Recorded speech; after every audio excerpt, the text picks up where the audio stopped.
ইলিশ আমাদের জাতীয় মাছ, আর এই জাতীয় মাছ দিয়ে বিভিন্ন ধরনের রেসিপি তৈরি করা যায়। আমি আপনাদের সঙ্গে আজকে যে রেসিপিটা শেয়ার করব, এটা একদম বাঙালির সবার পছন্দের খাবার।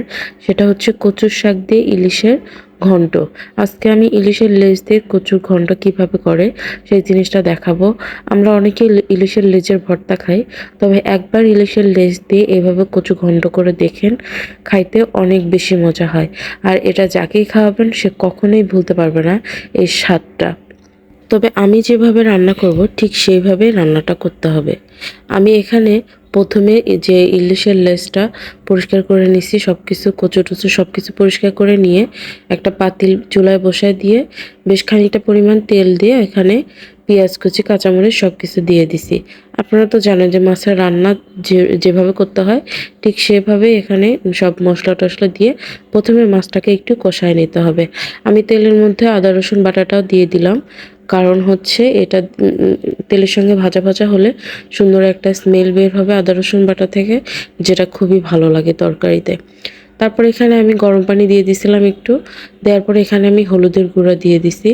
তারপর এখানে যা যা মশলা প্রয়োজন আর কি, শুকনো মরিচের গুঁড়া, লবণ থেকে শুরু করে সব কিছু আমি এর মধ্যে দিয়ে দিছি।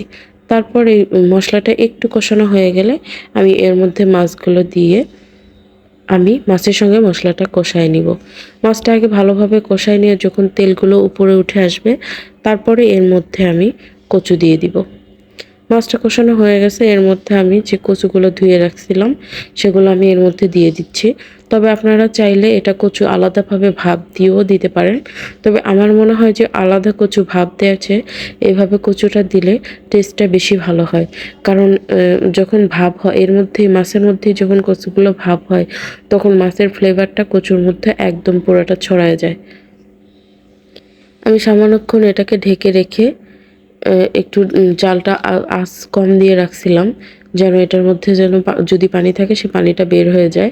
কিন্তু এটা যেহেতু আমার একটু কম পানি বের হলো, এই জন্য আমি সামান্য একটু পানি দিলাম যেন কচুটা সিদ্ধ হয়ে যায়। তবে আপনারা আগেই পানি দেওয়ার চেষ্টা করবেন না, কারণ অনেক সময় কচু থেকে পানি বের হয়, তখন দেখা যায় যে পানি দিলে পানিটা বেশি হয়ে যায়, স্বাদটাও ততটা থাকে না। এই কারণে আমি একটুখানি কচু জাল করার পরে পরে পানিটা দিছি। এবার আমি মাছ আর কচু একদম ঘেঁটে নিব। আপনারা চাইলে এখানে ডাল ঘুটনি দিয়েও সুন্দরভাবে ঘাঁটতে পারেন। মনে হচ্ছে একটু কচুগুলো সিদ্ধ কম হয়েছে, এজন্য আমি আর 5 মিনিট এটাকে একটু জাল করব। 5 মিনিট এটাকে জাল করার পরে তারপরে এটাকে আমি একটা ডাল ঘুটনি দিয়ে অথবা চামচ দিয়েও করতে পারেন, এটাকে একদম ঘুটে নিব। আর পানিটা একদম শুকায় ফেলবো।